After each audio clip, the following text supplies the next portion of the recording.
फर्ज कीजिए कि आप एक सुंदर सलोने रेस्टोरेंट में बैठे हों और आप मेन्यू में निहारते हैं तो तंदूर वाले सेक्शन में तीसरे नंबर पर दिखता है तंदूरी चिकन। आपने तय कर लिया कि आज तंदूरी चिकन का ही स्वाद लेना है। वेटर आपके पास ऑर्डर लेने आते हैं। अब आपको इशारों ही इशारों में बताना है तो आप क्या करेंगे? आप सोचिए मत, हम बता देते हैं।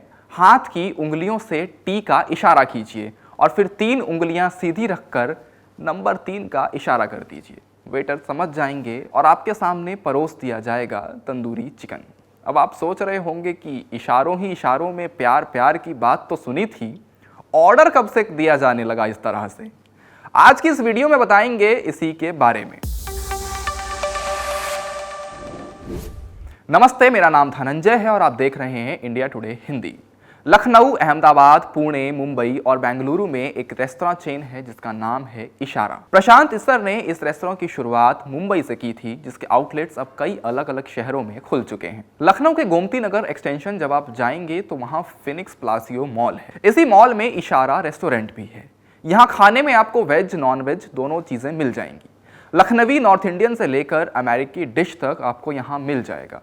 चर्चा इस रेस्टोरेंट की डिशेस की नहीं बल्कि उस कॉन्सेप्ट की है जिस पर इसकी नींव पड़ी।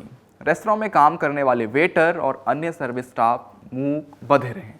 वे बोल या सुन नहीं सकते। रेस्टोरेंट में आने वाले लोग इशारों में ही अपना ऑर्डर देते हैं। ऐसे में कस्टमर्स को बहुत मुश्किलों का सामना करना पड़ता होगा। आप शायद ये सोच रहे हैं। जवाब है नहीं। इसके लिए रेस्तरां ऑनर प्रशांत इस्सर ने एक बेहतर तरीका तलाश लिया है। वह कहते हैं कि मैं नहीं चाहता कि रेस्तरां आने वाले लोगों पर साइन लैंग्वेज सीखने का दबाव हो, इसलिए हमने एक प्रोफेशनल डिज़ाइनर नियुक्त किया है। डिज़ाइनर ने एक मेन्यू बनाया जिसके जरिए कस्टमर्स को बताया जाता है कि वे स्टाफ से कैसे कम्युनिकेट कर सकते हैं और वेटर्स को ऑर्डर कैसे दे सकते हैं। इस्सर बताते हैं कि रेस्तरां में घुसते ही एक मैनेजर कस्टमर को वेटर के साइन नेम और ऑर्डर करने के तरीके के बारे में बताते हैं। रेस्तरां के सर्वे सर्वा प्रशांत इस्सर ने लंदन से MBA की डिग्री हासिल की है। पढ़ाई के बाद वे 12 सालों तक UK में हॉस्पिटैलिटी सेक्टर में काम करते रहे। 2012 में भारत लौटे तो मन में ख्याल था कि एक अलग तरह का रेस्तरां शुरू करेंगे। इसी दौरान उन्हें टोरंटो का एक वीडियो दिखा जिसमें बोल सुन नहीं पाने वाले लोग वेटर के तौर पर काम कर रहे थे। यहीं से उन्हें ये आइडिया आया कि इसकी आजमाइश भारत में भी की जा सकती है। हालांकि रेस्तरां चलाने वाले प्रशांत मानते हैं कि सिर्फ कॉन्सेप्ट के बूते ये काम लंबे वक्त तक नहीं चल सकता है। इसलिए सबसे जरूरी है कि लोगों को एक बेहतर सर्विस दी जाए। इसलिए किचन में बहुत अनुभवी और प्रोफेशनल स्टाफ रखे गए हैं। शेफ मूक बधिर नहीं है क्योंकि किचन का काम खतरों से भरा है। मूक बधिर लोगों के लिए अपनी आजीविका चला पाना बेहद चुनौतीपूर्ण काम होता है। डेली लाइफ के संघर्ष के साथ ये संघर्ष भी उनके लिए पहाड़ जैसा है।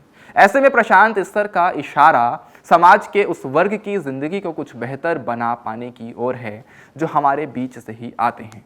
इंडिया टुडे हिंदी पर हम ऐसी ही दिलचस्प कहानियां लेकर आप तक आते रहेंगे। देखते रहिए इंडिया टुडे हिंदी। शुक्रिया।